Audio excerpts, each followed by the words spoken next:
Dominant Protector. Credit to the author. 5,531-40. Ang mga pangalan po na nandito ay galing sa mga name generator. Kung meron man pagkakatulad sa mga pangalan ng tao o lugar at pangyayari, ito ay tunay na hindi sinasadya. Nakarating lamang si Wei Feng sa Golden Core matapos makarating si Terence sa sinaunang martial world at maperpekto ang teknik ng Qindian Sect. Gaano nakatagal ito? Nasa tugatog na siya ng huling yugto ng Golden Core Realm, at may mga palatandaan ng isang tagumpay.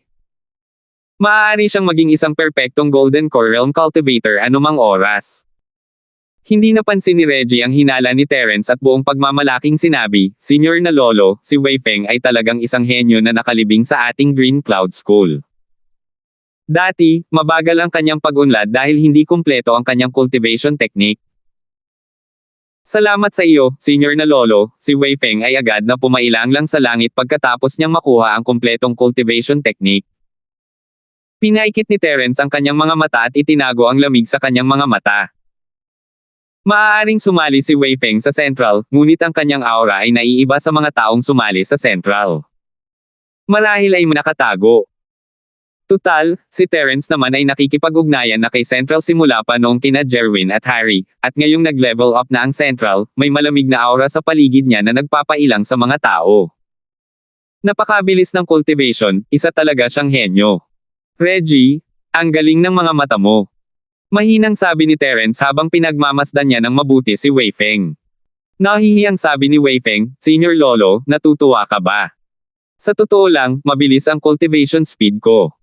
May espesyal lang talaga akong pangangatawan. Isa pa, sa kasalukuyang lakas ko, imposibleng magpatuloy ako ng mabilis." "Oh, mayroon ka bang espesyal na konstitusyon?" Tinaas ni Terence ang isang kilay, dahil sa kuryosidad. Mabilis na sinabi ni Reggie, "Lolo Maestro, si Wei Feng ay may mga ugat na espiritual na parang kahoy. Mayroon siyang pangangatawan na parang bali na kawayan. Sa kanyang pangangatawan, hanggat mayroon siyang sapat na espiritual na jade, kaya niyang malumpasan ang anumang pangunahing antas ng walang anumang hadlang. Titigil lamang siya kapag naabot niya ang harang ng pangunahing antas.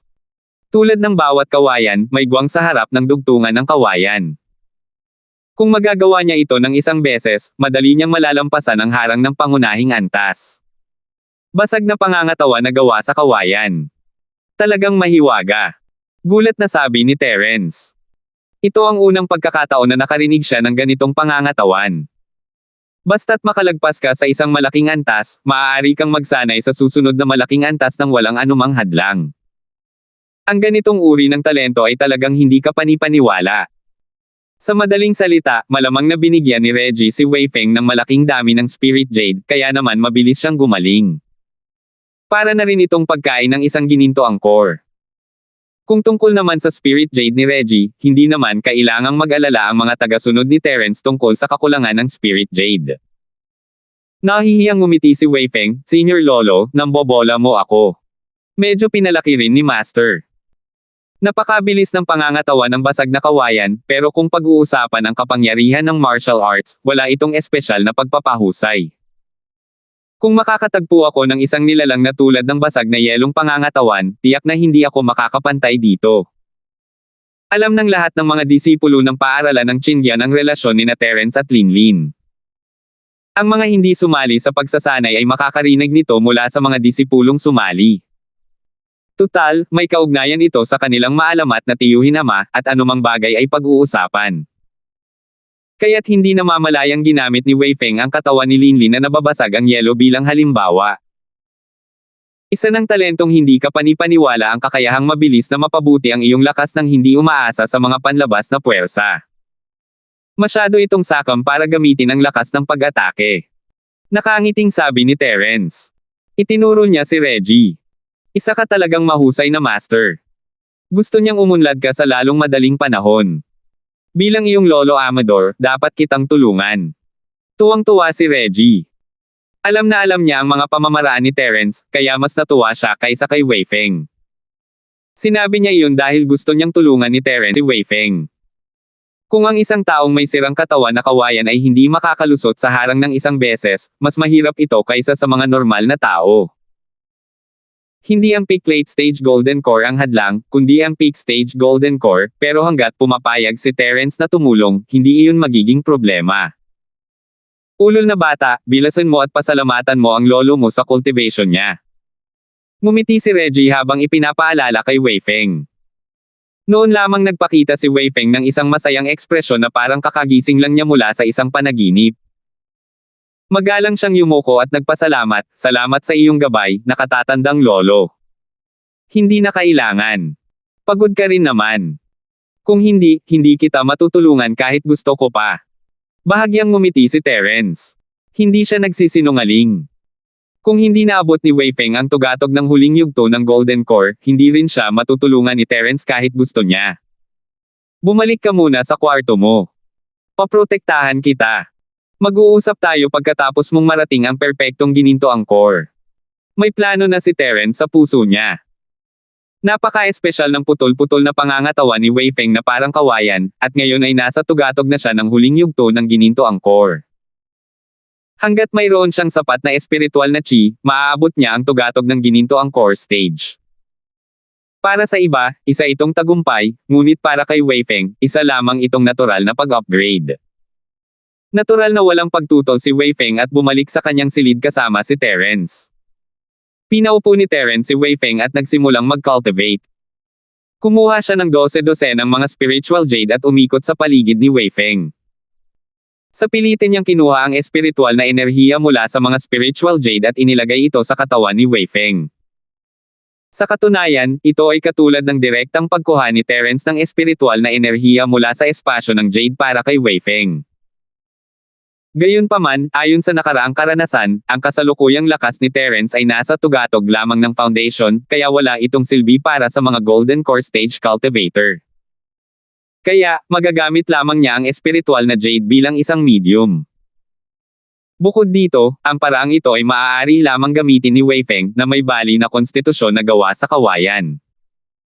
Kung ibang tao iyon, hindi nila kakayanin ang ganitong uri ng paraan ng pagpupwersa. Mula sa isang partikular na perspektibo, ang putol-putol na pangangatawan ni Wei Feng na parang kawayan ay katulad ng pangangatawan ni Melissa na parang espongha, ngunit mapipilit lamang ito ni Terence sa sitwasyong ito. Kung gusto ni Terence na pilitin si Wei Feng mula sa pagiging baguhan patungo sa pagiging nasa pinakamataas na antas ng kaluluwa, hindi niya ito magagawa maliban kung gagamitin niya ang Jade Space. Ang nakakatakot na kapangyarihang walang hadlang ay agad na naipakita.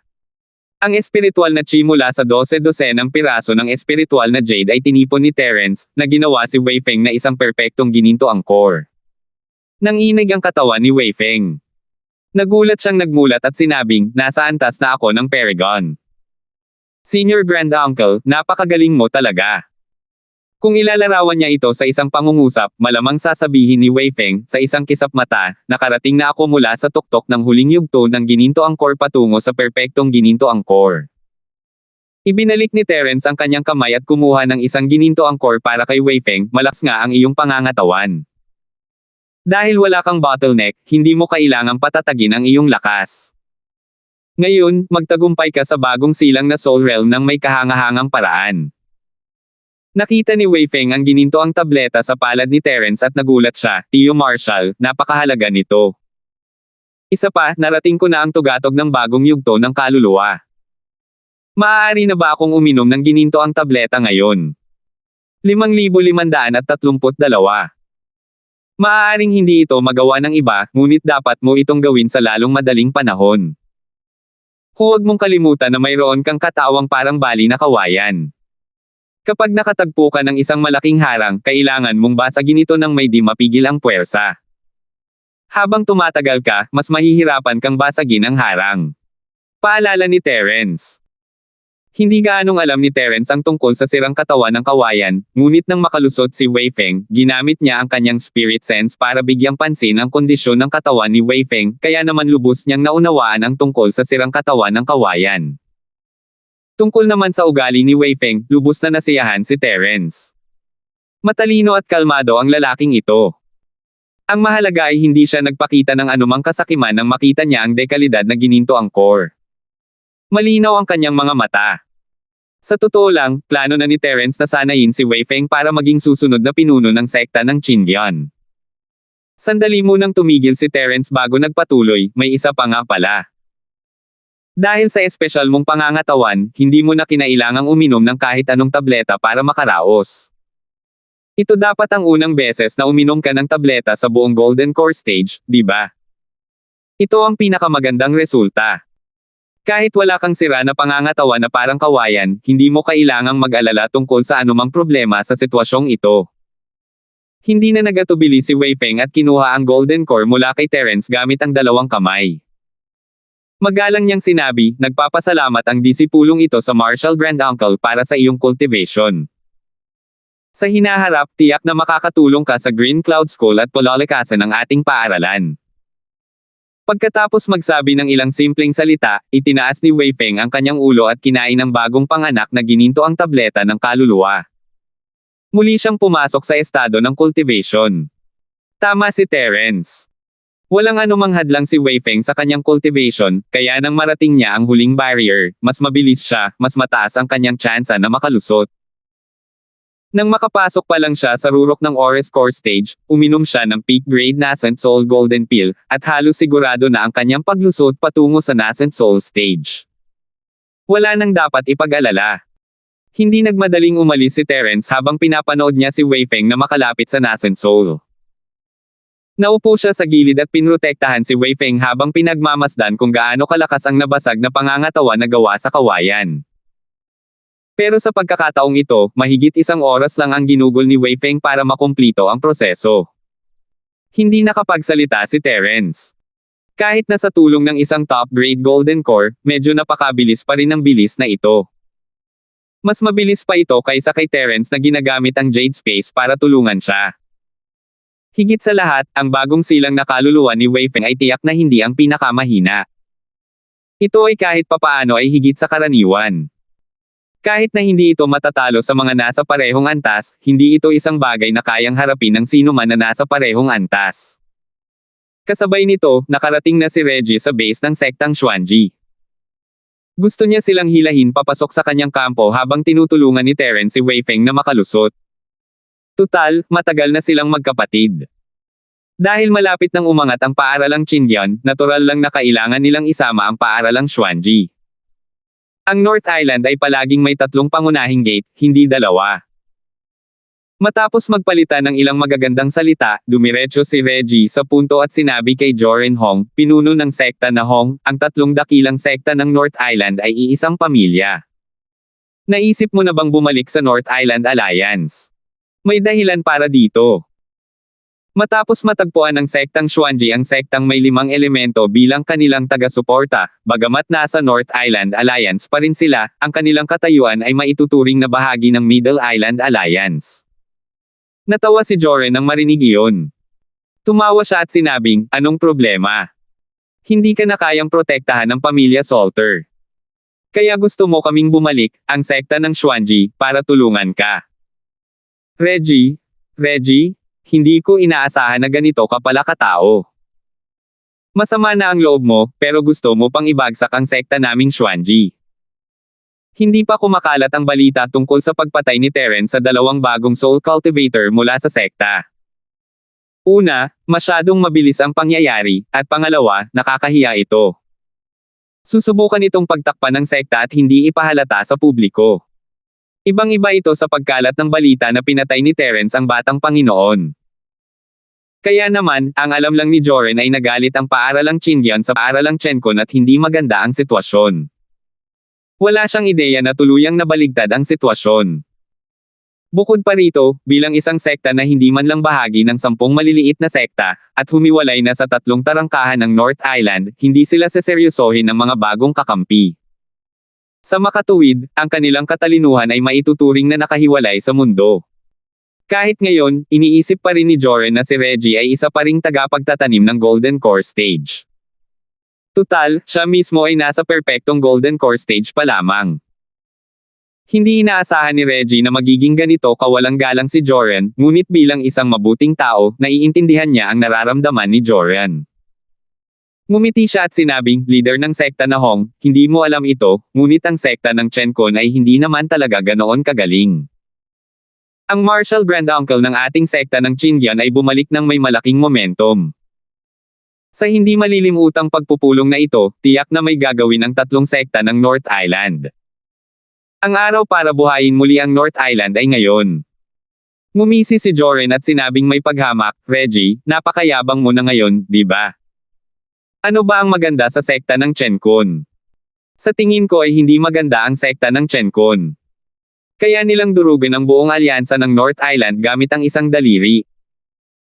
Tungkol naman sa misteryosong martial grand uncle mo, isa lamang siyang primordial spirit body ng isang perpektong foundation building cultivator.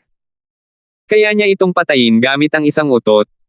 Mas mabuting protektahan mo siya gamit ang pantalon mo.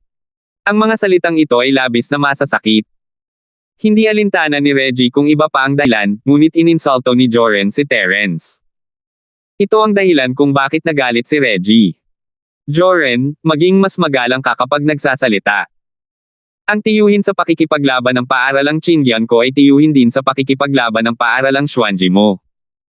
Batas ba ng paaralang Xuanji na huwag igalang ang mga nakatatanda? Kahit galit si Reggie, pinigilan pa rin niya ang kanyang galit at sinubukang makipagkatuwiranan kay Joren, isinasaalang-alang ang kanilang kapatiran. Gayunpaman, ayaw makipagtalo ni Joren kay Reggie. Patuloy siyang nagsalita ng mayabang, ang paaralan ng Qingyan ay paaralan ng Qingyan, ang paaralan ng Xuanji ay paaralan ng Xuanji. Ayos lang kung gusto mong gawing ninuno ang isang baguhan, pero huwag mo lang isali ang paaralan ng Xuanji natin. Sa totoo lang, maayos ang takbo ng ating sekta ng malalim na mga sekreto sa sekta ng 5 elemento. Sa pagkakataong ito, pumayag na ang sekta ng 5 elemento na tulungan ang ating sekta ng Xuanji na maging isa sa 10 maliliit na sekta. Kung sino ang papalitan, malamang ay ang paaralan ng Qingyan mo. Huwag mong sisihin si Kuya sa hindi pagsasabi sa iyo kung kailan darating ang oras. Pagkatapos niyang magsalita, inihagis pa ni Joren ang kanyang ulo at tumawa ng malakas. Kung alam lang niya na ang taong minamaliit niya at pinipigilan ang kanyang galit ay isang bagong silang na halimaw sa soul stage na halos isang buong antas na mas mataas sa kanya, malamang ay mamamatay siya sa kakatawa. Kulay berde sa galit ang mukha ni Reggie, hindi naman siya si Terence. Kung siya iyon, malamang nasample na niya ang nakangiting ugok na ito hanggang sa mamatay, pero kahit may kakayahan si Reggie, mahalaga pa rin sa kanya ang natitirang pagmamahal niya. Wala talaga siyang ginawa at umalis na lang ng walang sinasabi. 5,533. Dahil hindi ito nagustuhan ni Joren, ayaw nang magsalita pa ni Reggie sa kanya. Ang paaralang Qingyan ang orihinal na magiging pinuno ng Big Four, kaya madali para sa kanila na tulungan ang paaralang Xuanji sa pamamagitan ng pag-iwan sa isa sa 10 maliliit na paaralan na bakante. Ngunit ngayon, magagawa na ng paaralang Xuanji ang anumang gusto nila. Kahit ang sekta ng Chen Kun ay malapit ng lumuhod, kaya ano nga ba ang sekta ng 5 elemento? Sa oras na ito, halos lumuhod na si The Wistmaster Duji sa sekta ng Chen Kun. Tiningnan niya ang 2 dagwang bangkay sa sahig ng bulwagan, na kinagat ng mga aso. Natigilan siya at hindi alam ang sasabihin. Hanggang sa punto na lumitaw na ang matinding takot sa puso ng kagalang-galang na si Duji. Ang 2 ito ang pangatlo at pang-apat na eksperto ng sektang Chen Kun, na pangalawa lamang sa kanya. Gaano nakatagal mula nang huli silang lumabas? Pinuno ng sekta, ang 2 elder ay pinalaya sa bayan ng Ying ni Reggie mula sa sekta ng Qingyan. Pagkatapos ay kinagat sila ng isang grupo ng mga mababangas na aso. Dahil umalis si Reggie matapos mapanood ang pagkagat ng 2 elder, wala akong nagawa kundi hintayin siyang umalis bago ako pumunta para kunin ang mga bangkay ng mga elder, kaya. Sabi ng disipulo ng sekta ng Chen Kun sa nanginginig na boses. Ang disipulong ito ay isa lamang especially iyan ng sektang Chen Kun. Hindi pa siya nasa yugto ng Golden Core. Mahirap para sa kanya na kumuha ng kahit sino mula kay Reggie. Kahit noon, si Reggie ay hindi isang taong kayang pakisamahan ng disipulong ito. Casual lang na hiniling ni Terence na pakainin ang 2 sa mga aso, at talagang ginawa iyon ni Reggie. Walang mga aso sa bayan ng Pai, kaya maaari lamang silang itapon sa labas. Babalik lamang si Reggie para magulat kapag nakita niyang kinagat sila ng mga aso. Ang disipulong sumunod kay Reggie ay tanging walang magawang nanood habang ang dalawang iginagalang na matatanda ay pinapakain sa mga aso. Hindi naging madali para sa kanya na makuha ang dalawang pira-pirasong katawan mula sa kawan ng mga mababangges na aso, at iyon lang ang kaya niyang gawin. Kawawang dalawang baguhang soul cultivator, nakulong lang ni Terence ang kanilang mga espirito, hindi pa patay ang kanilang mga katawan, pero kinagat sila hanggang mamatay ng isang asong mabangis. Nakakahiya talaga. Naramdaman ng The Wistmaster na si Duji na medyo nababagabag ang kanyang mga hakbang. Mabilis siyang umupo at pinakalma ang sarili. Pagkatapos, mahina niyang ikinumpas ang kanyang kamay at sinabing, "Maaari ka nang umalis. Huwag mong ipaalam ito sa iba." Mahirap ang kalagayan ng disipulo. Napakahirap talagang hindi ipaalam sa mga tao ang tungkol sa bagay na ito. Gayunpaman, wala siyang paraan para suwiin ang utos ng pinuno ng sekta. Ang tanging masasabi niya lang ng may paggalang, "Opo, pinuno ng sekta." Pagkatapos, yumuko siya at umalis. Pagkaraan ng maikling panahon, sa wakas ay bumalik sa dati ang katinoan ng natulalang kagalang-galang na si Duji at napagtanto na medyo seryoso ang bagay na ito. Agad siyang nagpadala ng liham sa kagalang-galang na si Duna ng sekta, na siyang nangangasiwa sa bagay na ito. Iniulat niya ng detalyado ang mga detalye ng bagay na ito kay kagalang-galang na Dunan, umaasang makakakuha ng ilang mga tagubilin. 7 lamang ang bagong silang na Soul Realm Cultivator sa sekta ng Chenkon. 3 na ang natalo nila bago pa man magsimula ang napakatandang pagpupulong. Kung pag-uusapan ng lakas, ang sekta ng Chenkon ay nawala ng sangkatlo ng kanilang high-end combat power. Higit sa lahat, sino ba itong si Terence? Mukhang hindi matalinong desisyon para sa sekta ng Chenkon na maging kaaway ng isang taong tulad niya.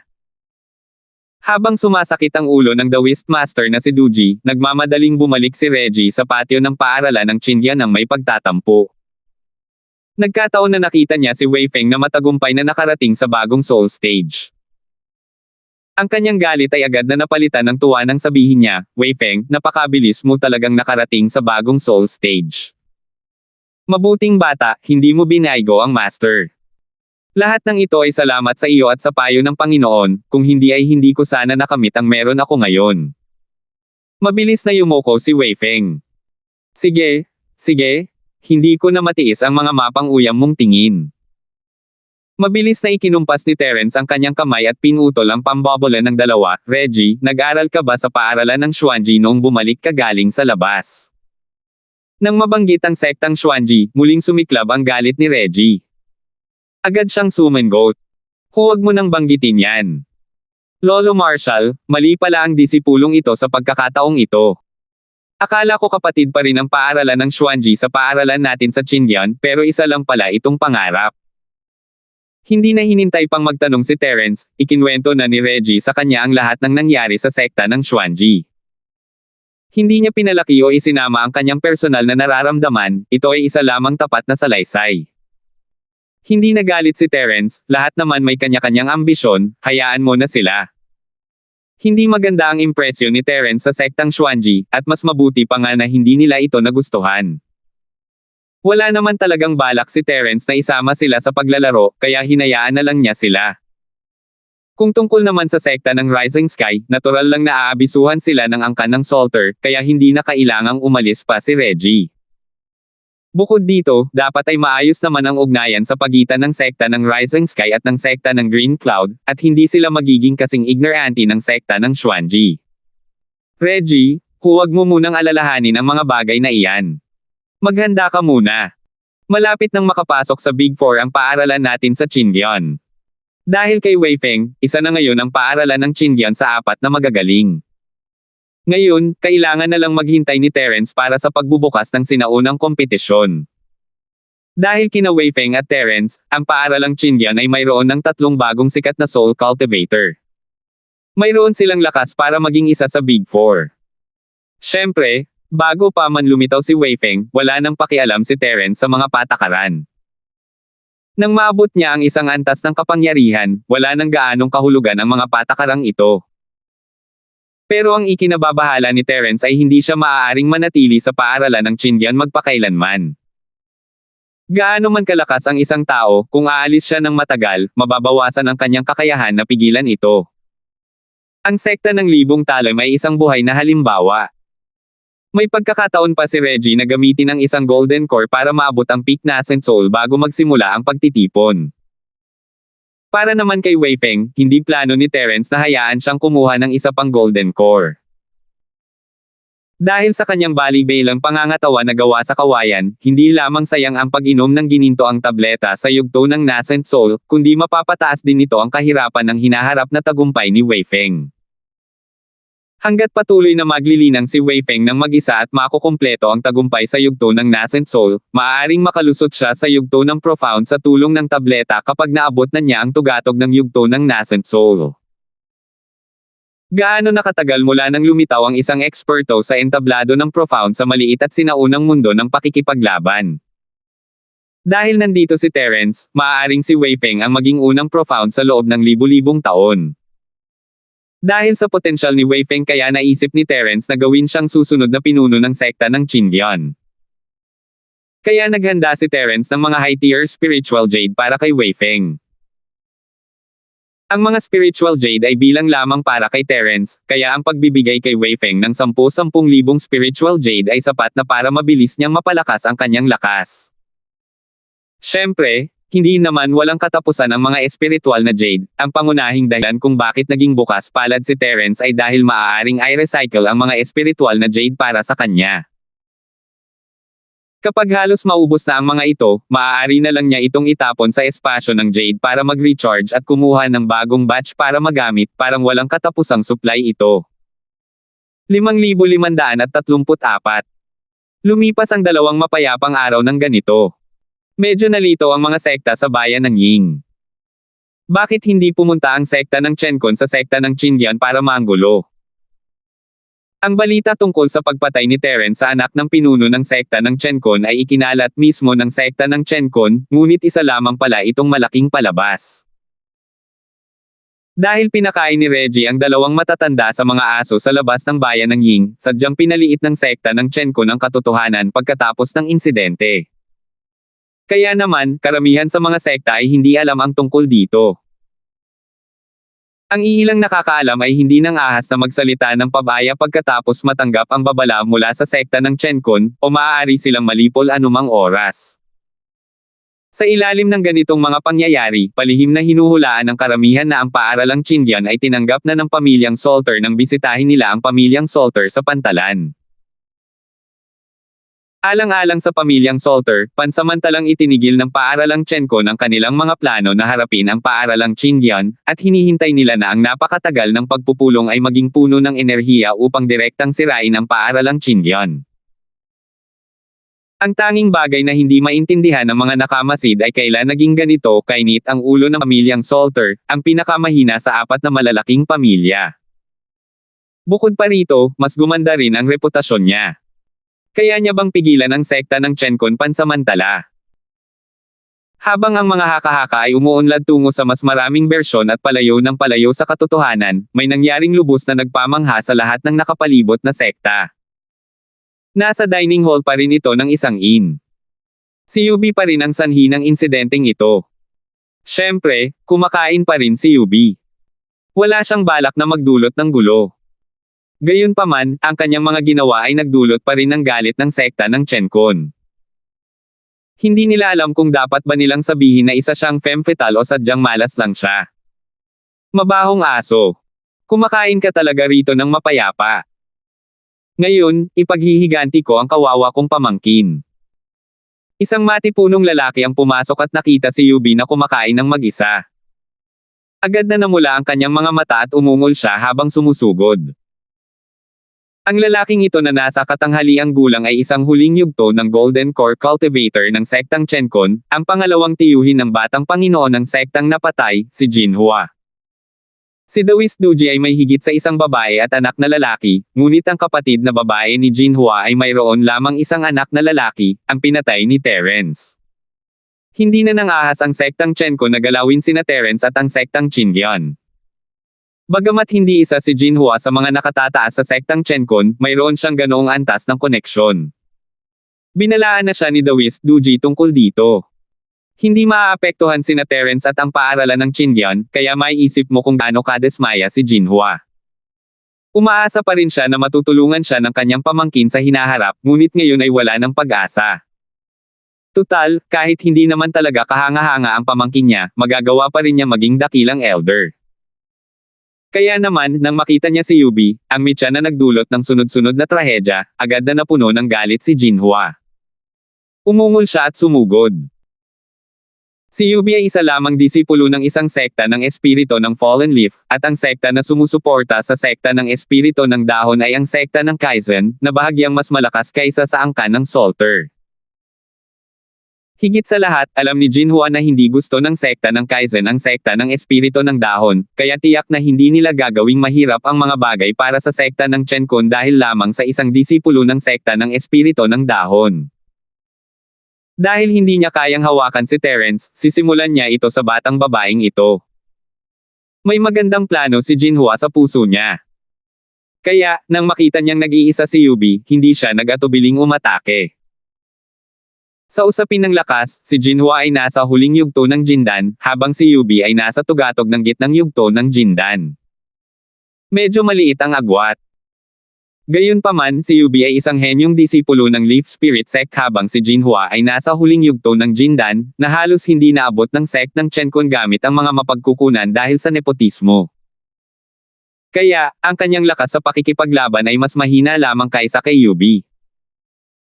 Kaya naman, matapos matuklasan ni Yubi ang atake ni Jinhua, hindi siya nataranta. Madali lang siyang nag-arte bilang depensa at kontra-atake. Gayunpaman, hindi man lang nagkaroon ng pagkakataon si Yubi na kumilos. May isang taong nagkusa para harangan ang atake ni Jinhua para kay Yubi. Walang hiya. May respeto ka pa ba sa apat na malalaking sekta at pamilya sa paningin mo? Kasabay ng isang malakas na sigaw, biglang lumitaw si Lorken at sinampal si Jinhua. Sa isang iglap, biglang umikot ang mukha ni Jinhua, at halos mabali ang leeg niya. Inabot ni Lorken ang kwelyo ni Jinhua at hinaila ito palayo. Sinampal niya ang mukha ni Jinhua gamit ang kabilang kamay niya. Namamaga ang mukha ni Jinhua na parang lobo. Nagpakita ng awa si Lorken. Kung hindi, malamang ay napatay niya ang ulo ni Jinhua sa isang sampal lang. Ikaw na sutil na nilalang, ang lakas ng loob mong gumawa ng krimen sa harap ng Panginoong ito. Naniniwala ka ba na sasampalin ka ng Panginoong ito hanggang sa mamatay ka ng ganito, ikaw na walang hiya? Patuloy na sinuntok at sinipa ni Lorken si Jinhua habang pinagagalitan niya ito. Mabuti na lang at walang balak si Lorken na patayin si Jinhua. Kung hindi, si Jinhua ay naging isang tambak na pasta na lamang ngayon. Senior Salter, alam kong mali ako. Patawarin mo ako. Namamaga ang mukha ni Jinhua na parang ulo ng baboy. Sa wakas ay nakapagsalita na siya, ngunit parang nagmamakaawa ito para sa kanyang buhay. Hindi naman sumobra si Lorken. Tutal, isa lamang maliit na ibon si Jinhua. Kahit patayin niya si Jinhua, hindi nito maipapakita ang kapangyarihan ni Lorken. Inihagis ni Salter Tianhua si Jinhua sa lupa na parang sirang sako at malamig na sinabi, dahil pareho tayong galing sa apat na dakilang sekta, hahayaan kitang mabuhay ngayon. Bilisan mo at umalis ka na. Oo, mawawala itong junior na ito. Alis ka. Pakiramdam ni Jinhua ay malapit ng magkawatak-watek ang kanyang mga buto. Matapos halos tumayo, tumanggo siya at yumoko. Bamulong siya ng ilang salita at agad na tumalikod at umalis na parang tumatakbo para iligtas ang kanyang buhay. Hindi pa kasama rito si Jinhua, isang late-stage Golden Core Cultivator, ay nakaharap sa isang mid-stage Nascent Soul Cultivator mula sa pamilyang Salter. Kahit na makaharap niya ang isang mid-stage Golden Core Cultivator mula sa pamilyang Salter, hindi man lang siya maglalakas loob na umutot. Tutal, alam niyang kakampi ni Terence ang pamilyang Salter ngayon. Kung hindi sana namatay ng ganito kalungkot ang dalawang bagong silang na Soul Realm Cultivator na pumunta sa pamilyang Salter. Siyempre, hindi alam ni Jinhua na ang relasyon sa pagitan ni Terence at ng pamilyang Salter ay hindi katulad ng inaakala niya. Sila ay naging mga tagasunod na ni Terence. Kung tungkol naman sa mga manunood sa gilid, matagal na silang natigilan. Normal lang na hindi maglakas loob si Jinhua na galitin si Lorken. Tutal, isa siyang Jindan laban sa isang Nascent Soul. Wala man lang siyang kakayahang lumaban. Ang mahalaga ay masyadong duwag si Jinhua. Tutal, siya ang mapang-asar na bayaw ng pinuno ng sektang Chenkon. Matapos turuan ng leksyon ni Lorcan, hindi man lang siya nang ahas na magsalita ng kahit ano. Tatanggapin na lang ba natin ng ganito? Ito pa rin ba ang taong galing sa mapang-ipang sektang Chenkon? 5,535. At Lorcan, ayos lang ba talaga para sa kanya na bugbugin ng mayabang ang mga tao ng sekta ng Chenkon? Kailan pa naging ganito katapang ang duwag na pamilyang Salter? Salamat sa tulong mo, Senior Salter. Tumayo si Yubi at magalang na nagpasalamat sa kanya. Bagamat hindi niya kailangan ang tulong ni Lorcan at kaya rin niyang harapin si Jinhua, natulungan naman siya nito. Kailangan pa rin niya itong pasalamatan. Nawala ang seryosong tingin ni Lorcan. Lumingon siya at nakangiting sinabi, hindi mo kailangang maging magalang, Dawis Dorin. Ito ang dapat nating gawin. Ang ating pamilya Salter ay mayroon ding bahagi sa bahay tuluyan. Hindi tayo maaaring basta na lang nakatayo at panoorin ang iba na lumalabag sa mga patakaran. Sa katunayan, lahat ng ito ay kalokohan. Ginawa ito ni Lorcan para sa kapakanan ni Terence. Paano namatay ang anak ng pinuno ng sekta ng Chenkon? Lahat ng ito ay dahil gusto niyang asarin si Yubi. Alang-alang kay Yubi, papatayin ni Terence ang sinumang ayaw niyang makita. Ngayong may pagkakataon na, magiging tanga si Lorcan kung hindi niya ito mauunawaan. Sa totoo lang, malaki ang pasasalamat ni Lorcan sa gago na si Jinhua. Kung hindi dahil sa kanya, hindi sana nagkaroon ng pagkakataon si Lorcan na mapasaya si Terence. Gayunpaman, hindi kailanman babanggitin ni Lorcan si Terence sa puntong ito. Malalaman din ito ni Terence sa kalaunan. Masyadong sinasadya kung babanggitin niya si Terence ngayon. Sa kabilang banda, maaalala ni Terence na tinulungan siya ni Lorcan. Senior Salter, napakabait mo. Tawagin mo na lang ako sa pangalan ko. Hindi pa rin alam ni Yubi ang relasyon ng pamilyang Salter at ni Terence. Sa paningin niya, ang pamilyang Salter ay isa pa rin sa Big Four, at si Lorcan ay isa ring makapangyarihang bagong silang na Soul Master. Medyo sobra na para tawagin siyang kapwa Dawis. Huwag kang masyadong magalang, isa lang yan sa mga tawag mo. Pwede ka nang magpatuloy sa pagkain, hindi kita iistorbahin. Gusto sana siyang tawagin ni Lorcan na Senior, pero dahil sa relasyon nila ni Terence, ang pagtawag sa kanya ng kaibigan ay magiging sobra na para sa kanya. Pagkatapos sabihin iyon, agad na umalis si Lorcan, iniwan si Yubi na naguguluhan pa rin. Naupo si Yubi at nagpatuloy sa pagkain, hindi alam ang nangyari. Hindi niya alam kung ano ang pinagkakaabalahan ni Terence nitong nakaraang 2 araw, pero hindi man lang siya nito dinalaw, iniwan siyang dahan-daang kumain dito, umaasang makita siya. Napakasama. Ngumunguya si Yubi ng pagkain sa kanyang bibig, puno ng puot ang kanyang isipan. Gusto ni Morris na siya ang magkusa na hanapin si Terence, ngunit ang walang pakialam na si Yubi ay muling nahihiya, tuluyang nawala ng lakas ng loob na magtimpla ng tsaa at magkunwaring chin para ipahayag ang kanyang nararamdaman kay Terence. Pagkatapos ng maikling panahon ng ingay, bumalik sa katahimikan ang bulwagan. Gayunpaman, nagbago na ang tingin ng mga tagapagsaka kay Yubi. Maaaring kailanganin nilang muling suriin ang kanilang opinyon tungkol sa sekta ng Leaf Spirit. Walang nakapansin na isang disipulo ng sekta ng Xuanji ang tahimik na umalis din sa bulwagan matapos umalis si Lorcan. Pagkatapos ay tumakbo siya pabalik sa kampo ng sekta ng Xuanji at iniulat ang lahat ng nakita niya kay Joran. Base sa sitwasyon ngayon lang, ang sekta ng Chenkon ay tila hindi kasing lakas ng kanyang inaakala, at ang pamilyang Salter ay hindi rin naman kasing sama ng kanyang inaasahan. Naisip ng disipulong ito ng sekta ng Xuanji na kung iuulat niya ang kanyang nakita sa pinuno ng sekta, marahil ay mas bibigyang pansin ng sekta ng Xuanji ang kanilang estratehiya sa napakatagal ng pagpupulong. Gayunpaman, matapos marinig ito ni Joran, tinitigan niya ito ng masama at pinagalitan, kalokohan. Ano ba yang sinasabi mo? Si Lorcan, ang walang kwentang yan, ang nangahas na umatake sa mga tao ng sekta ng Chenkon. O si Jinhua mula sa sekta ng Chenkon. Huwag kang magbiro. Kahit na isa siyang disipulo ng sekta ng Chencon sa foundation stage, maglalakas loob ba siyang atakihin si Lorcan kung pahiram niya ito ng lakas ng loob? Pero totoo ang sinabi ng disipulong ito. Si Jinhua ng sektang Chencon ay talagang binugbog ng husto ni Lorcan. Kahit walang nasugatan, siguradong nawalan siya ng malay. Pinuno ng sekta, sa tingin mo ba ay may suporta ang pamilyang Salter? Ang disipulong ito ay napakatapat sa sektang Xuanji at nahulaan ng 70 hanggang 80% ng katotohanan.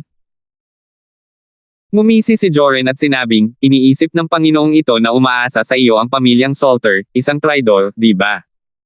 Magsalita ka. Ilang benepisyo na ang naibigay sa iyo ng paaralang Qingyan at ng pamilyang Salter? Bakit ang hilig mo silang itaguyod? Sinusubukan mo ba akong pabolaikan sa North Island? Isang biro. Sa tingin mo ba ay malilinlang ako ng isang maliit na panlilinlang na iyon? Puno ng gulat ang mukha ng disipulo.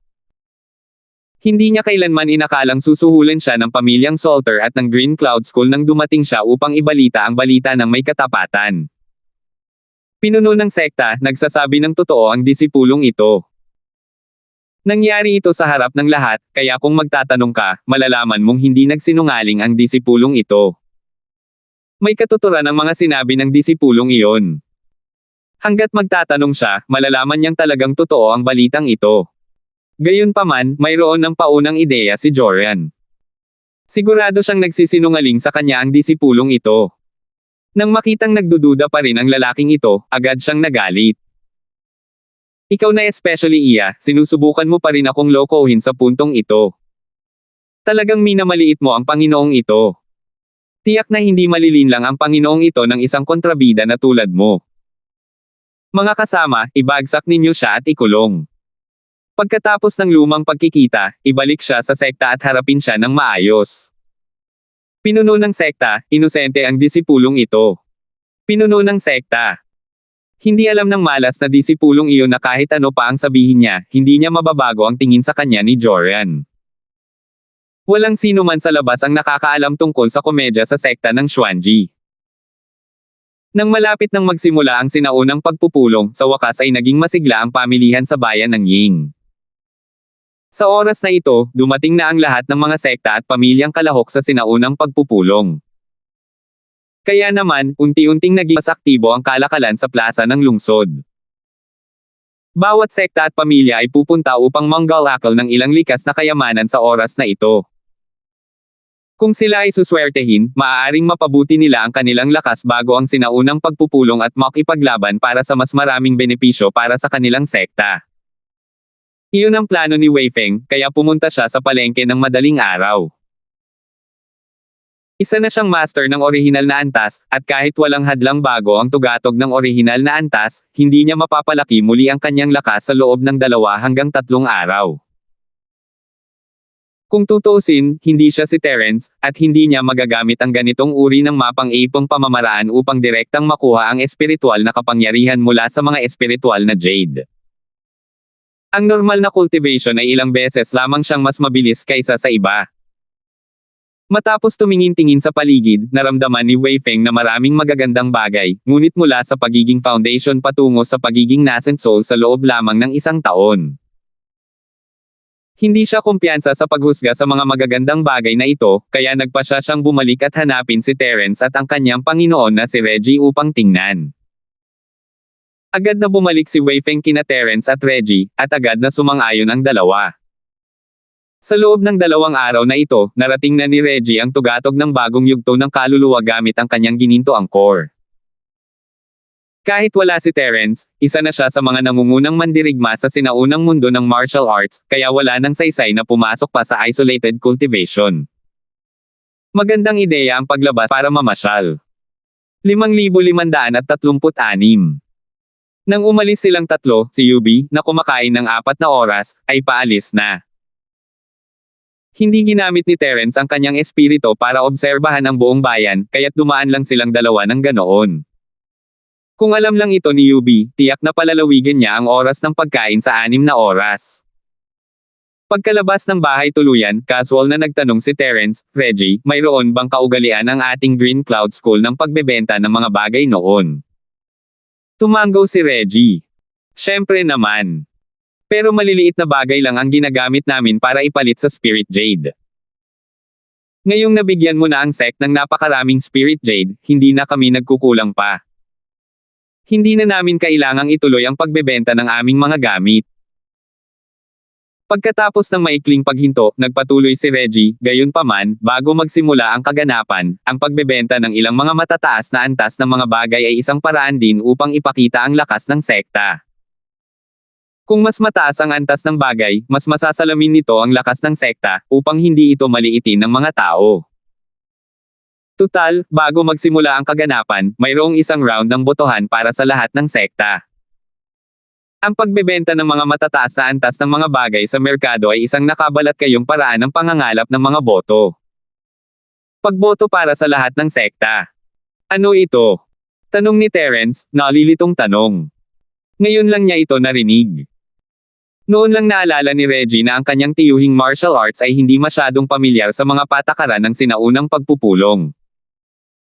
Dali-dali niyang ipinaliwanag, tiyuhing martial arts, hindi naman talaga ito mahalagang bagay, kaya hindi naisip ng disipulong ito na iulat ito sa tiyuhing martial arts. Ang tinatawag na boto ng buong sekta ay para lamang matukoy ang karapatang humamon. Ang tinatawag na karapatang humamon ay tumutukoy sa posibilidad ng paghamon sa mas matataas na ranggo. Ang orihinal na 4 na malalaki at 10 maliliit na sekta ay automatikong magkakaroon ng karapatang homonin ang 4 na malalaki at 10 maliliit na sekta. Gayunpaman, ang 10 maliliit na sekta ay maaaring walang karapatang homonin ang 4 na malalaking sekta, at ang iba pang mga sekta ay maaaring walang karapatang homonin ang 10 maliliit na sekta. Gamitin nating halimbawa ang paaralan ng Qingyuan.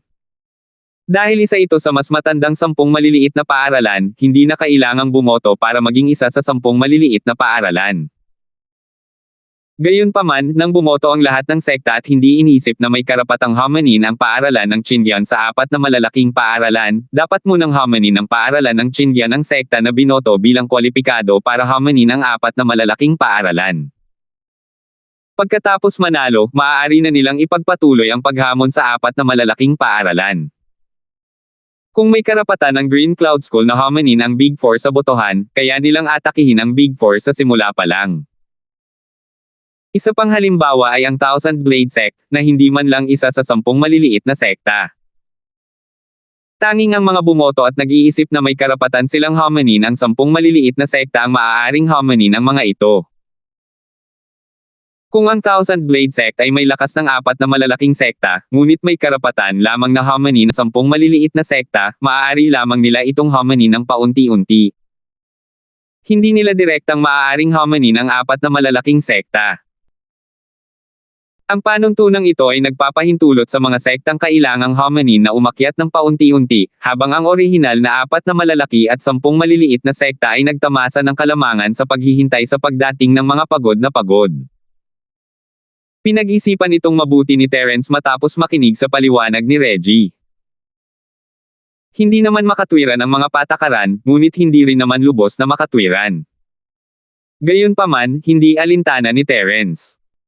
Dahil sa lakas niya ngayon, halos kayanan niyang baliwalain ang mga patakarang ito. Kung gayon, maglabas tayo ng ilang magagandang bagay para ipakita ang ating lakas. Maaaring baliwalain ni Terence ang mga patakaran, ngunit mas makabubuting iwasan ang gulo kung kaya niya. Bahagyang tumango si Terence at nagpatuloy, ang mga sekta at pamilya na dumalo sa sinaunang pagpupulong, bukod sa ating mga malinaw na kaaway, ay kinabibilangan ng ating mga kakampi, mga sektang natatakot sa atin, at marami pang iba na hindi pa natin nakikilala noon. Kailangan pa ring ipakita ang ating lakas ng naaangkop. Mas makabubuti kung direktang makukuha ninyo ang 4 na kwalifikasyon sa dakilang hamon, para hindi na ninyo kailangang makipagkompetensya para sa mga kwalifikasyon sa hamon, na pag-aaksaya lang ng oras. Matalino ang lolo mo. Hindi na nagulat si Reggie, gagawin niya lang ang anumang sabihin ni Terence. Hindi naman masamang sumunod kay Terence. Ito ang unang pagkakataon na narinig ni Wei Feng si Terence na nagsabing hahamunin niya ang Big Four. Inaabangan na niya ito, ngunit hindi niya maitago ang pananabik sa kanyang puso nang marinig niya ito. Ang laban-laban sa Big Four ang pinakamagandang yugto para kay Wei Feng para gantihan ang kanyang Grandmaster at Master. Habang nag-uusap sila, nakarating ang tatlo sa labas ng palengke. Puno ng mga pwesto ang magkabilang gilid ng kalsada, ngunit maayos naman ang lahat. Sinuri ni Terence gamit ang kanyang pandama at umiling dahil sa pagkadismaya, wala ni isang bagay na nakakuha ng kanyang atensyon. Pero habang palalim ang kanilang pagsisiyasat, tila mas maganda ang kalidad ng mga bagay. Nakita ni Reggie ang ekspresyon ni Terence at mabilis na nagpaliwanag, Tio Marshall, ang mga pwesto sa labas ay pawang itinayo ng ilang maliliit na sekta at 10 maliliit na pamalit na sekta. Sa mas malayong bahagi, may mga pwesto na itinayo ng mga kwalipikadong hominin ang 10 maliliit na sekta at 10 maliliit na sekta. Mas maganda ang mga bagay dito. Bahagya na kinilala ni Terence at hindi na nagsalita pa. Gamit ang kanyang pandama sa espiritu, masasabi niyang mas maganda ang mga bagay sa loob kaysa sa mga nasa labas, ngunit hindi ito gaanong mahalaga kay Terence. Sa kanyang antas, ang mga bagay na hindi naman talaga maganda ay hindi na makakapukaw ng kanyang interes. Nagpatuloy si Reggie, sa katunayan, ang mga tunay na dekalidad na bagay ay hindi ibebenta sa ngayon. Pagkatapos lamang ng napakatagal na pagpupulong at napagkasunduan ang mga ranggo, saka lamang ilalabas ng iba't ibang sekta ang kanilang mga dekalidad na bagay upang lumahok sa palitan ng barter at subasta. Kung hindi maganda kung ilalabas nila ang kanilang magagandang bagay ngayon at haantong sa pagtulong sa iba na dayin ang kanilang sarili. Hindi mapigil ang mapangiti ni Terence. Nakakatuwang sabihin ito, pero iyon ang totoo. Kung kukuha si Terence ng ilang gintong core at ibebenta ang mga ito sa sekta ng Chencon, hindi ba't mas lalo lang niyang mapapulala ang kahirapan ng hamon? Gayunpaman, hindi alintana ni Terence ang pagkakaroon ng ilang baguhang Soul Master bilang kanyang mga kaaway. Medyo katangahan lang talaga ang ganitong uri ng aksyon, at hindi ito isang bagay na gagawin ng isang normal na tao. Sige, maghanap tayo ng lugar para magtayo ng ating pwesto. Hindi ako interesado sa mga bagay dito, kaya hayaan mo na lang silang tumingin. Ngumiti si Terence habang ginagamit ang kanyang espiritu para maghanap ng bakanting upuan. Iyan ang lugar, sumunod kayo sa akin. Itinuro ni Terence ang isang bakanting upuan sa di kalayuan at naglakad kasama ang dalawa. Hindi sinasadyang napanganga si Reggie nang huminto si Terence sa bakanting upuan. Gusto niyang magsalita, pero hindi niya nagawa. Kumuha si Terence ng ilang walang kwentang elixir at ibinigay ang mga ito kay Reggie. Ikaw ang nagayos ng stall. Hayaan mo akong gawin ito. Nagawa ko na ang ganitong bagay dati. Mabilis na nanguna si Wei Feng. Biro yan, isa sa kanila ay ang Marshall Grand Uncle ng Qindian School, at ang isa naman ay ang sect leader ng Qindian School. Kung personal talaga silang nagtayo ng stall, gaano kaya iyon kaiyahiya? 5,537. Matalas ang mga mata ni Wei Feng, ngunit hindi niya ito inisip. Isa na siyang bagong silang na halimaw sa Soul Stage sa Green Cloud School. Automatiko siyang may pagkakakilanlan bilang isang elder. Ang isang bagong silang na elder sa Soul Stage sa Green Cloud School na nag-aayos ng isang stall ay hindi gaanong naiiba sa pinuno ng sect. Nang suriin ni Wei Feng ang mga tabletang ibinigay sa kanya ni Terence, nagulat siya. Anong klaseng mga tableta ito? Bagamat walang mga strategic medicinal pills tulad ng nascent Soul Stage Golden Core na direktang makapagpapabuti ng lakas, maraming life-saving medicinal pills tulad ng 5th grade Great Recovery Pill, at lahat ng mga ito ay may pinakamahusay na kalidad. Ang pag-alis ng mga ito ay talagang nakakamangha. Ang sekta ng 5 elemento ay nagtayo ng kanilang pwesto ng napakaaga ngayong taon. Tere na at tingnan natin kung may mga gamot na mabibili. Nang makitang bukas na ang pwesto, agad na nagtakbuhan ang mga tao. Nanginig ang mga tainga ni Terence. Bigla niyang naalala na ang sekta ng 5 elemento ay nasa larangan din ng alchemy.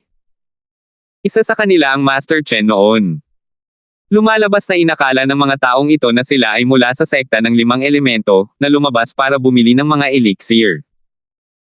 Gayunpaman, tinatamad siyang magkusa na ipaliwanag ito. Wow! Isa itong top grade 5th grade Great Recovery Pill. Nanaginip ba ako? Malaki talaga ang ipinuhunan ng 5 element sect ngayon. Kuya, magkano kaya ang mga tabletang ito? Agad na nakita ng mga may alam ang grade 5 Great Recovery Pill na may nakapalibot na halo. Agad na naliwanag ang kanilang mga mata at sumugod sila. Gusto nilang agawin ang tableta sa kanilang mga kamay. Mabuti na lang at makapagliligtas ito ng kanilang buhay sa kritikal na sandali. Palihim na sinulyapan ni Wei Feng si Terence, gustong malaman kung magkano ang presyo ng mga gamot na iyon.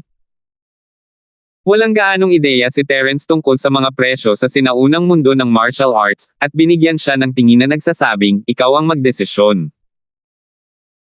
Agad na naintindihan ni Wei Feng, lumingon siya at inilabas ang kanyang dibdib, itinuro ang isang daliri, ito ay isang top grade 5th grade Great Recovery Pill. 50 piraso ng Spirit Jade, walang tawar-tawaran. Muntik nang mabugay ni Terence ang isang bibig ng dugo, walang kompromiso, kapatid mo. Isa itong Supreme Grade Great Cyclic Pellet, hindi Supreme Grade Cabbage. 50 Spiritual Jade. Sapat na ba ito para sa mga materyales? Tiningnan ni Terence si Wei Feng na parang may inaasahan siyang mas maganda mula rito. Hindi niya alam na alibughang bata pala ang batang ito. Ang isang Supreme Grade 5th Grade Great Recovery Pill ay ibinebenta lamang sa halagang 50 piraso ng Spiritual Jade. Nako, bakit kailangan pang maglabas ng daliri para ibenta ito sa halagang 50 piraso ng Spiritual Jade? Isa lang ang katumbas nito. Karaniwan, dapat ay 100 Spiritual Jade, di ba? Hindi namamalayan, nahulog na pala si Terence sa patibong ni Wei Feng. 100 Espiritong Jade. May pagkakaiba ba iyon sa 50? Wow! 50 Spiritual Jade. Nagulat ang mga tao, hinulaan ni Terence na mauubos lahat ang mga tableta sa isang kisap mata. Gayunpaman, halos mapasukan ni Terence ng dugo ang mga sumusunod na salita, napakamahal. 50 Spirit Jade. Ito ang sinabi ng isang dumaan. Tama. Ang mahal naman. Pero wala namang masasabi tungkol sa kalidad ng mga ito. Hindi naman talaga mahal ang 50 Spiritual Jade kada buhay. Ito ang sinabi ng dumaang si B. Ibibigay ko ang lahat. Bibili ako ng isa kahit ibenta ko pa lahat ng meron ako. Pero napakamahal ng tabletang ito. Kuya, hindi ka ba masyadong sakim? Kumuha si Passerby C ng 50 Spiritual Jade at bumili ng isang Grade 5 Great Recovery Pill. Hindi niya nakalimutang magreklamo kay Wei Feng. Pinagpapawisan ng sobra si Terence. Mahal ba si Jade? Itim. Lumabas ka na nakasalamin, di ba? Itim lahat ng dako. Kung sa tingin mo ay mahal ito, umalis ka agad. Siyempre, reklamo lang ito ni Terence sa kanyang puso. Wala siyang pakialam sa espiritual na Jade. Wala naman siyang silbi sa mga tabletang ito. Gusto lang niyang magkaroon ng reputasyon para sa paaralan ng Qingyan. Gayunpaman, ngayon, tila iniisip ng lahat na ang sekta ng 5 elemento ay nagbebenta ng mga elixir. Kung tutuusin, noon, walang sino man ang magbebenta ng mga elixir ng maramihan maliban sa sekta ng 5 elemento. Sa pinakamarami, pinapalitan nila ang 1 o 2 elixir na hindi nila kailangan para sa espiritual na Jade. Hindi nagplano si Terence na magpaliwanag. Ang sekta ng 5 elemento na nagbebenta ng kanilang mga tableta ay naging karaniwan ang nangyayari sa sinaunang kaharian. Kung sasabihin niyang galing sila sa sekta ng Qingyan, maaaring sipin ng mga tao na peke ang mga murang tabletang ito, at mas mahirap pa itong ibenta. Mas mabuting hayaan muna niya ang mga tao na bumili at mag-aral ng mga ito. Kapag kumalat na ang balita, ilalagay niya ang karatula ng sekta ng Qingyan bukas, at makakamit na ang kanyang orihinal na layunin. Bumulong si Reggie mula sa gilid, Senior Lolo, kahit mababa ang presyo ni Wei Feng, katanggap-tanggap pa rin ito rito. Tutal, ang ibang maliliit na sekta ay walang gaanong Spirit Jade. Limitado lang ang kanilang kakayahang bumili. May isang bagay na hindi nabanggit ni Reggie, kung hindi dahil sa biglaang paglitaw ni Terence, malamang na napakahirap ng paaralan ng Qingyan ngayon. Kailangang ipamahagi ang Spirit Jade at iba pa ayon sa plano, kahit ang 50 tableta na nagkakahalaga ng Spirit Jade ay hindi nila bibilhin dahil lang sa gusto nila. Walang magawang tumanggo si Terence. Naalala niya ang panahon sa Isla ng Ahas noong nagtatalo sina Tianyong at Yi Dao tungkol sa maliit na piraso ng Spirit Jade na iyon. Tila ang mga mapagkukunan ng Spirit Jade sa sinaunang mundo ng martial arts ay talagang kakaunti, kung hindi ay hindi sana nangyari ang sitwasyong iyon. Dahil nga sa kakulangan ng Spiritual Jade kaya medyo malakas ang purchasing power ng Spiritual Jade. Hindi mahalaga. Hindi naman talaga ginawa ang mga tabletang ito para kumita ng mga Spiritual Jade. Hayaan mo na lang si Wei Feng ang gumawa nito, mahinang sabi ni Terence, wala nang pakialam sa napakababang presyo. Para kay Terence, ang mga tabletang mas mura kaysa sa repolyo ay hindi mabibili ng kahit sino, at ngayon lang siya nakakita ng ganitong pagmamadali sa pagbili. Gayunpaman, hindi tumigil ang pagbebenta ng mga elixir. Unti-unti, may mga kasunduan pa rin. Walang mga unos, ngunit may mga patuloy pa ring agos. Ang ilang mga tao ay walang sapat na sigla jade noong panahong iyon, kaya umalis sila upang makalakam muna ng pera. Bumalik sila sa kanilang mga sekta o nanghiram ng pera sa mga kaibigan. Sa anumang kaso, babalik pa rin sila upang bumili ng mga elixir na gusto nila sa huli. Natural lang na ayaw nang magtagal pa rito ni Terence at umalis matapos makitang walang espesyal na nangyayari. Sa kabilang banda, si Reggie ay nag-aalala para sa kanyang minamahal na disipulo at nanatili kay Wei Feng. Bago dumilim, naubos na ang lahat ng tableta. Binibilang ni Wei Feng ang Spirit Jade habang tumutulong si Reggie sa paglilinis ng kwadra. 2 tao ang sumugod sa pwesto. Hindi tumangala si Reggie at sinabi lang, ubos na ang mga bilihin ngayon. Kung gusto mo, bumalik ka bukas para tingnan. Nagtayo kayo ng pwesto dito. Isang medyo pamilyar na boses ang nagmula sa itaas ng ulo ni Reggie, puno ng galit. Itinaas ni Reggie ang kanyang ulo at nakitang isa nga itong matagal ng kakilala, si Joren mula sa sekta ng Xuanji. Agad na nanlamig ang kanyang mukha nang sabihin niya, may problema ba? Nagkataon lang na dinala ni Joren ang isa sa kanyang mga disipulo sa palengke. Nakita niyang masigla ang mga pwesto rito, kaya gusto niyang pumunta at tingnan ito. Gayunpaman, pagdating niya, naubos na ni Wei Feng ang huling tableta, kaya nakita niya si Reggie na nag-iimpake ng kanyang pwesto. 5,538. Tungkol naman sa ibinebenta ni Reggie, hindi ito nakita ni Joren. Hindi na iyon mahalaga. Ang mahalaga ay ginagamit ni Reggie ang pwestong ito. May problema ba? Sinasabi ko sa iyo ng malinaw, alisin mo ang salitang, mo. Puno ng galit ang mukha ni Joren. Ngumisi siya at sinabing, Reggie, huwag mong sabihing hindi mo alam kung kaninong pwesto ito.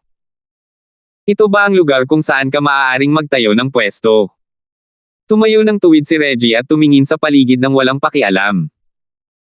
Wala akong nakitang kahit ano tungkol doon. Maaari kayang galing ito sa paaralan ninyo sa Xuanji. Nawala ng malay si Joren. Hindi man lang kasama ang paaralan ng Xuanji sa 10 maliliit na paaralan. Paano ito nagkaroon ng ganitong pwesto sa inner circle? Malinaw na sinasampal siya nitong si Reggie. Reggie, huwag kang maging walang utang na loob. Medyo nahiya si Joren habang sumisigaw, dahil pareho tayong galing sa lahing Beidao, pinapaalalahanan kita, pero pinagtatawanan mo pa rin ako. Ang tanga mo talaga. Lumapit si Wei Feng kay Reggie at bumulong, Guro, saan nanggaling ang hanggal na ito? Napakaingay niya, gusto mo bang itaboy siya ng disipulong ito? Huwag kang magsalita ng walang kabuluhan.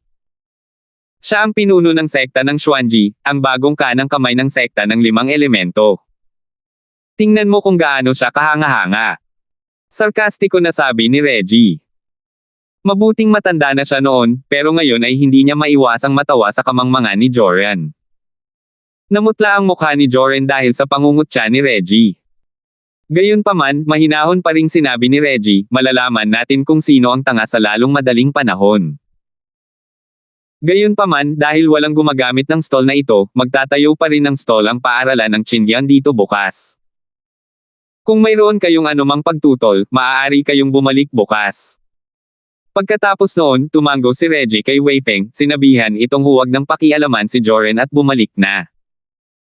Nagngingit-ngit si Joren at sumigaw, Reggie, huwag mong sabihing hindi kita binalaan.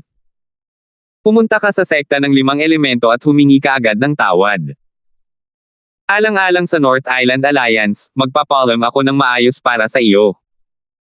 Baka mapatawag ka ng sekta ng 5 elemento. Kung hindi, patay ka na. Hindi man lang lumingon si Reggie.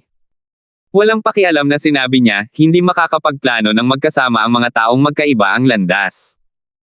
Joren, alagaan mo lang ang sarili mo. Hindi mo kailangang mag-alala tungkol sa paaralan ng Chindian. Wala siyang sinabi tungkol sa pagbibigay ng magandang salita para sa paaralan ng Chindian. Hindi ito kailangan ng paaralan ng Chindian. Kahit na kailangan nila, malamang na walang karapatang magsabi ng kahit ano ang paaralan ng Xuanji sa sekta ng 5 elemento. Kahit na may masabi ang paaralan ng Xuanji, hindi rin inisip ni Reggie na may sasabihing maganda si Joren. Mula nang maghiwalay sina Reggie at Joren sa sekta ng Xuanji, naunawaan na ni Reggie ang ugali ni Joren. Matagal na niyang itinigil ang pag-iisip kay Joren bilang isang katuwang na maaaring magkasama sa hirap at ginhawa. Kung ganoon, bakit pa niya ito aalalahanan? Gayunpaman, sayang na sayang ang milyon-milyong taon ng negosyo ng sekta ng Xuanji. Halos magwala sa galit si Joren. Agad siyang sumigaw, sige. Reggie, ang galing mo talaga. Teka lang. Tingnan natin kung hanggang kailan ka magiging ganito ka-proud. Pagkatapos niyang magsalita, mabilis na naabutan ni na Joren at ng kanyang mga tagasunod sina Reggie at Wei Feng, handang pumunta sa sekta ng 5 elemento upang magreklamo. Patuloy na naglakad si Reggie nang walang pagmamadali, ngunit umiiling siya sa loob-loob. Ang sekta ng Xuanji ay orihinal na isa sa nangungunang 10 maliliit na sekta, ngunit hindi naman dahilan kung bakit ito hamina. Si Joren ay isang mabuting halimbawa. Hindi lamang siya walang pananaw, kundi masyadong lihim din ang balita. Bagamat hindi pa malawakang kumalat ang balita tungkol sa pagkatalo ng sekta ng Chenkon sa kamay ng pamilyang Salter, halos alam na ito ng 4 na pangunahing antas. Ang mga sekta na pinahahalagahan ng 4 na pangunahing antas ay natural na makakatanggap ng balita. Kahit na wala silang natanggap na balita tungkol dito, mahihinuha na ang paaralan ng Chindian ay hindi basta-basta na lang pinakikialaman dahil walang nangyari sa paaralan ng Chindian pagkatapos ng pagkamatay ng anak ng pinuno ng paaralan ng Chenkon. Sa anumang kaso, may ilang balita na maaaring magpatunay na ang paaralan ng Chindian ay hindi dapat paglaruan, tulad ng paaralan ng Chenkon. Gayunpaman, si Joren, ang pinuno ng sekta na paaralan ng Xuanji, isang paaralan na hindi man lang isa sa 10 maliliit na paaralan, bakit niya giniit ng ganito kat hindi ang paaralan ng Chindian? Dahil ba sa ang paaralang Chindian ay dating kapatid na paaralan ng paaralang Xuanji kaya mas lalo niyang gustong tapakan ang paaralang Chindian? Casual na naglakad palapit si Terence at nakipagkita sa grupo ni Reggie. Sino yan? Itinaas ni Terence ang baba niya kay Joren at nagtanong. Nakita niya ang nangyari mula sa malayo, ngunit hindi niya ginamit ang kanyang espirito para magmasid. Maliit na bagay lang iyon, hindi sulit ang kanyang atensyon. Tumawa ng mapait si Reggie at sinabing, si Joren ako, ang pinuno ng sekta ng Xuanji. Kaya pala ang gago na ito. Naisip ni Terence sa sarili habang iniiwas ang tingin, wala namang dapat pagtuunan ng pansin ang maliliit na tauhang ito. Anong problema niya? Nagkaroon ba siya ng alitan sa iyo? Walang pakialam si Terence kay Joren, pero may pakialam siya kay Reggie. Nagkibit balikat si Reggie at sinabing, wala naman masyadong problema. May isang hindi sinasabing tuntunin na ang pinakamagagandang bagay ay ibinebenta sa mga upuan sa loob, at tanging ang Big Four lang ang maaaring gumamit nito. Ang aming pwesto ngayon ay karaniwang pagmamayari ng sekta ng 5 elements. Kaya naman, nadama ni Joren na na-offend namin ang sekta ng 5 elements at nagalit siya. Ang galing naman ng aso mo. Natatawang sabi ni Terence, at isinantabi ang bagay na iyon. Hindi naman malaking bagay iyon. Ginamit lang niya ang stall ng 5 element sect. Hindi man lang nagsalita ang 5 element sect, kaya bakit nagkagulo ang profound secret sect? Gayunpaman, ngayon lang naintindihan ni Terence ang pinag-uusapan. Hindi dahil nagbebenta sila ng mga table tasks para isipin ng mga tao na sila ay mula sa sekta ng 5 elemento, kundi dahil ang upuan ay mula sa sekta ng 5 elemento. Matapos umalis ng galit si Joren, agad siyang pumunta sa sekta ng 5 elemento upang humingi ng pagkakataong makipagkita, ngunit dahil nasa sekta ng Xuanji ang sekta, hindi madaling makilala ang mga nakatataas sa sekta ng 5 elemento. Hindi niya alam kung mapalad si Joren o hindi, ngunit nakilala niya ang matandang kaibigan ni Terence, si Master Chen, na nasa magandang kalooban at pumayag sa kahilingan ni Joren nang hindi masyadong nag-iisip. Nang makita ni Joren si Master Chen, agad niya itong yumuko at binati. Pagkatapos, dumiretso siya sa punto, Master Chen, nabalitaan kung may nagmamayari ng pwesto ng 5-element sect sa palengke ngayon. Ano? Sino ang may lakas ng loob na sakupin ang pwesto ng ating 5-element sect? Ang Chen Kun sect. Bahagyang nagulat si Master Chen, ngunit hindi siya kasing galit ng inaakala ni Joren. Gustong ibunyag ni Joren ang paaralan ng Qingyan, ngunit ang paaralan ng Xuanji ay mula sa Beidao. Kung ibubunyag niya ang paaralan ng Qingyan, katumbas ito ng pagtataksil sa kanyang mga dating kasamahan sa koponan. Ang ganitong uri ng pag-uugali ay tipikal ng pananakit sa iba nang hindi nakikinabang sa kanyang sarili, at hahamakin siya ng sekta ng 5 elemento. Gaano man katanga si Joren, hindi niya gagawin ang ganoong katangahan. 5,539. Kung tungkol sa kung saang sekta siya nagmula, hindi ito personal na nakita ng junior na ito, pero narinig ko na ito. Dahan-dahan at maingat na nagsalita si Joren. Ilang beses na niya itong pinag-isipan sa kanyang puso, ngunit hindi pa rin niya ito nagawang sabihin ng mabilis dahil sa takot na magkaroon ng anumang problema. Gayunpaman, narinig ko na itinaas din ng taong Song Akop sa pwesto ng ating 5-element sect ang ating bandila. Hindi ba ninyo iniisip na kahihiyan ito sa ating 5-element sect? Bagamat hindi nila direktang masasabi na ito ay kagagawa ng Green Cloud School, kailangan pa ring ailatag ang pundasyon ng maaga. Kapag nabunyag na ang Green Cloud School, sapat na ito para direktang durugan sila ng 5-element sect. Bilang resulta, nagkaroon ng ekstrang upuan para sa 10 maliliit. Nakakapangilabot ito. Galit na galit si Master Chen. Iba ang karapatan mong sakupin ang pwesto namin, pero paano ka nagkukunwaring galing ka sa sekta ng 5 elemento? Imbestigahan mo agad kung sino ang may gawa nito. Hindi natin ito maaaring palampasin. Mabilis na idinagdag ni Joren, Master Chen, kumalma ka na lang. Hindi mo na kailangang mag-imbestiga. Nabalitaan kong patuloy na magpapanggap ang mga taong ito na sekta natin na 5 elements at magtatayo ng stall bukas. Malalaman natin kung sino sila pagdating natin doon. Sige, mahusay ang ginawa mo sa bagay na ito. Tatandaan ko ang kontribusyon mo. Siya nga pala, ano nga pala ang pangalan mo? Tumango si Master Chen bilang pagsang-ayon. Gusto pa sana niyang magsabi ng mga papuri, ngunit napagtanto niyang nakalimutan niyang pangalan ng taong nasa harap niya. Napuno ng luha ang mukha ni Joren. Hindi ko akalain na paulit-ulit niyang pinag-uusapan ang sekta ng 5 elemento. Lumalabas na wala man lang siyang pakialam sa akin, at hindi man lang niya inaalala ang pangalan ko. Ako si Joren, ang pinuno ng sekta ng Xuanji. Aasahan kita, Master Chen. Walang pakialam si Joren kung hindi ito maalala ni Master Chen. Gusto lang niya na maalala ito ni Master Chen. Sige, Joren ng sekta ng Xuanji, tatandaan ko ito. Bukas, susundan mo ako para makita kung sino itong payaso na ng ahas na magpanggap na sekta ng 5 elemento. Sumenya si Master Chen kay Joren na umalis na. Nako! Umiiyak si Joren sa kanyang puso. Matagumpay niyang napaalala si Master Chen sa kanya, ngunit bigla niyang hiniling na sana ay hindi na siya maalala ni Master Chen. Ayaw ni Joren na sumama kay Master Chen para magdulot ng gulo sa sekta ng Berdeng Ulap. Mas makabubuting hayaan na lang ang sekta ng 5 elemento na hawakan ang bagay na ito ng mag-isa. Kung sasama siya kay Master Chen, maaaring malaman ng sekta ng 5 elemento na siya ang nagpasimula ng gulo. Gayunpaman, dahil si Master Chen ang nagbigay ng utos, hindi nang ahas si Joren na sumaway. Wala siyang ibang magawa kundi sumama kay Master Chen bukas. Bigla na lang, hindi alam ni Joren kung dapat ba siyang umasa na lilito ang Green Cloud School o hindi. Kinabukasan, kinaladkad palabas si Joren ng sekta ng 5 elemento at sinundan si Master Chen papunta sa palengke. Wala siyang pagkakataong lumaban. Mabilis na nakarating ang grupo ng mga tao sa harap ng kwadre ng sekta ng 5 elemento.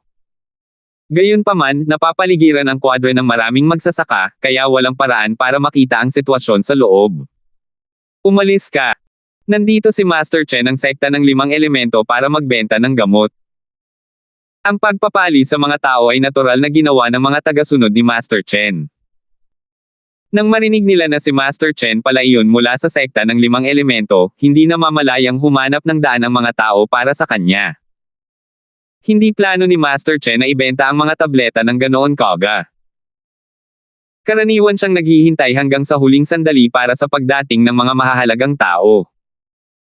Gayunpaman, ngayong may nagpanggap na sekta ng 5 elements at umagaw pa ng kanilang stall, hindi na makaupo si Master Chen. Kung ilalabas niya ang elixir na matagal na niyang inihanda, tiyak na mababawi niya ang lahat ng kasikatan sa isang iglap at mahuhuli ang lahat ng mga lalaking nagkunwaring mula sa sekta ng 5 elements ng sabay-sabay. Napakaganda ng plano ni Master Chen. Hanggat lumilitaw ang elixir, lahat ay dadagsa sa kanya. Pagkatapos, ipapahiya niya sila. Hindi lang iyon, maaari ring ipahayag agad ni Master Chen na ang sinumang bumoto para sa mga taong iyon ay hindi na muling magbebenta sa kanila ng alinman sa elixir ng sekta ng 5 elemento. Sa ganitong paraan, walang boboto sa hindi kilalang sektang iyon. Ang ideyang ito ay sadyang pagpatay ng mga tao nang hindi nakikita. Napakagaling. Hindi mapigilan ni Master Chen na humanga sa kanyang sarili sa pag-iisip ng isang napakagandang ideya. Sa ilalim ng normal na mga pangyayari, ang sitwasyon ay magiging eksakto tulad ng inaasahan ni Master Chen. Ito ang kapangyarihan ng sekta ng 5 elemento. Sa suporta ng sekta ng 5 elemento, nangahas si Master Chen na maging napakayabang. Ang problema ay ang kakaharapin ni Master Chen ay tiyak na hindi isang normal na sitwasyon. Nang makitang nilinis na ng karamihan ang daan para sa kanya, pumasok si Master Chen ng nakataas ang ulo, na parang nakatingin sa kalsada gamit ang ilong. Mayabang niyang sinabi, lahat ng mga taong walang kaugnayan sa kanya, tumabi kayo. Magbebenta ako ng ilang tableta. Personal kong pinino ang mga tabletang ito, at napakaswerte ninyo nang hindi ninyo alam kung ilang lifetimes ang nagamit ninyo para makuha ang mga ito. Dati, may mga taong susuporta sa mga salita ni Master Chen, pero ngayon, wala namang sumasagot. Hindi naman sa hindi pa nakapagbenta ng mga elixir ang sekta na may 5 elemento, ngunit ang kalidad at antas ng mga elixir ay hindi kasiya siya. Paano pa sila magiging mas mahusay kaysa sa mga elixir na ibinebenta ng sekta ng berdeng ulap?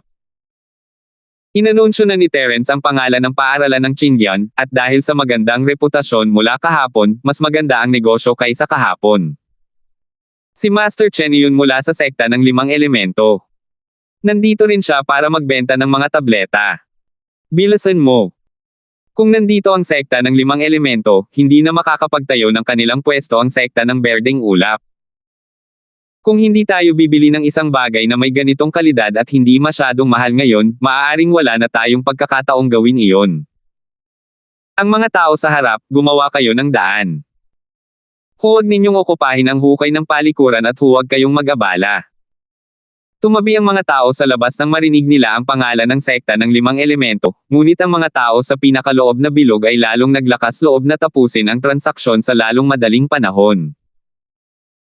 Pagkalipas ng isang araw, kumalat ang reputasyon ng mura at dekalidad na mga elixir ng sekta ng berdeng ulap. Walang sino man ang tanga, at alam nila na ngayong dumating na ang sekta ng 5 elemento, malamang na ito na ang kanilang huling pagkakataon na bilhin ang mga elixir ng sekta ng berdeng ulap.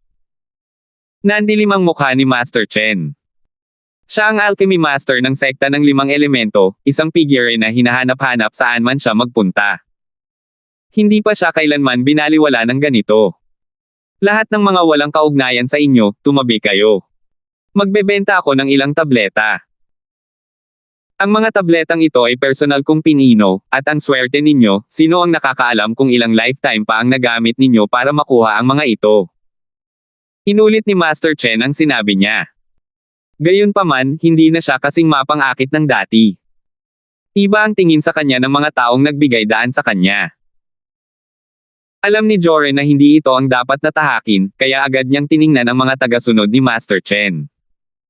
Nilagpasan nilang dalawa si Master Chen mula sa kaliwa't kanan, itinutulak palayo ang mga tao sa pinakaloob na bahagi gamit ang dalawang kamay. Umiwas. Umiwas. Paano mo nagawang hadlangan ang mga gawain ng sekta na may 5 elemento? Saang sekta at pamilya sila nagmula? Sigaw ng laki ni Master Chen, na ikinatakot ng ilan. 5,540. Bilasan mo ang pagtabi. Kahit maganda ang mga gamit, mas mahalaga ang buhay mo. Huwag kang manggulo para sa sarili mong sekta. Hinikayat din ng mga tao sa gilid ang mga tao papasok sa mahinang boses. Hindi alam kung tunay silang nag-aalala sa mga tao sa loob o dahil hindi nila mabibili ang mga tableta ng paaralan ng Qingyan, kaya ayaw nilang mabili ito ng mga tao sa loob. Kahit ano paman, sa tulong ng kanyang tagasunod, nagawa ni Master Chen na makapasok sa karamihan. Magsasalita na sana siya para ipagmalaki ang kanyang katayuan nang makita niya ang mapaglarong mukha ni Terence sa likod ng kwadra. Uy, hindi ba't si Master Chen ito mula sa sekta ng 5 elemento? Noong nakaraan, narinig ko na naghugas ka na ng kamay at tumigil na sa pagpino ng mga tableta. Anong problema? Bumalik ka na sa mundo ng mga manlalaban. Tumingin si Terence kay Master Chen ang may bahagyang ngiti sa kanyang mukha habang nanunuya. Minura ni Master Chen si Joren sa puso niya. Hindi ba't isa itong panluloko? Nandito pala si Terence. Excited na akong magtago sa kanya, pero sa pagkakataong ito, siya na ang nagkusa na pumunta sa pintuan ko. Labis na napahiya si Master Chen sa pangungutya ni Terence, ngunit hindi siya nang ahas na gumanti kung sakaling sabihin sa kanya ni Terence ang nangyari noong nakaraan. Pinino ito ng Panginoon noon. Bakit? Hindi ito gagana. Naku, Master Chen, ikaw ba ang gumawa niyan dati? Akala ko sasabihin mong disipulo mo ang gumawa niyan. Kaya pala ang pangit ng kalidad. Puno ng realisasyon ang mukha ni Terence habang patuloy niyang kinukutya si Master Chen. Namula ang mukha ni Master Chen. Gusto niyang sabihin na ang mga tableta ay gawa ng kanyang disipulo, ngunit 2 beses na siyang sinabihan na siya mismo ang gumawa ng mga ito. Nahihiya siyang sabihin na ang kanyang disipulo ang gumawa ng mga ito. Walang hiya. Sino ka ba sa akala mo? Paano mo nagawang kausapin si Master Chen ng ganyan? Wala pa ring gaanong reaksyon si Joren. Para mapasaya si Master Chen, bigla siyang lumabas at itinuro si Terence, sino ba ang hindi makakaalam na ang mga produkto ni Master Chen ay may pinakamataas na kalidad. Ang maliliit na sekta na tulad mo ay hindi maihahambing sa kanila. Umalis ka rito. Sa kabilang banda, hindi masyadong nag-react si Terence, pero gustong sampelan ni Master Chen ang gago na ito na nandadaya sa kanyang mga kasamahan sa loob ng 30 taon. Hindi mo ba nakikita na ang bawat isa sa kanyang mga tableta ay may pinakamataas na kalidad? Kung ikukumpara kay Terence, kahit si Master Chen ay kinailangang aminin na ang kalidad ng kanyang mga tableta ay kalokohan. Tinitigan ni Master Chen si Joren, saka lumingon at sinabing, nakalimutan kong may mahalaga akong aasikasuhin ngayon. Aalis muna ako. Bahagya lamang ngumiti si Terence habang pinapanood niyang umalis si Master Chen. Tandaan mong iuwi ang aso mo, para hindi ito tumahol dito. Nandilim ang mukha ni Joren. Kaya ba tinatrato ni na Terence at Reggie ang mga salita niya na parang mga asong tumatahol nang hindi nila siya pinansin? Tutal, siya naman ang pinuno ng sekta ng Xuanji. Hindi ito matitiis. Tara na.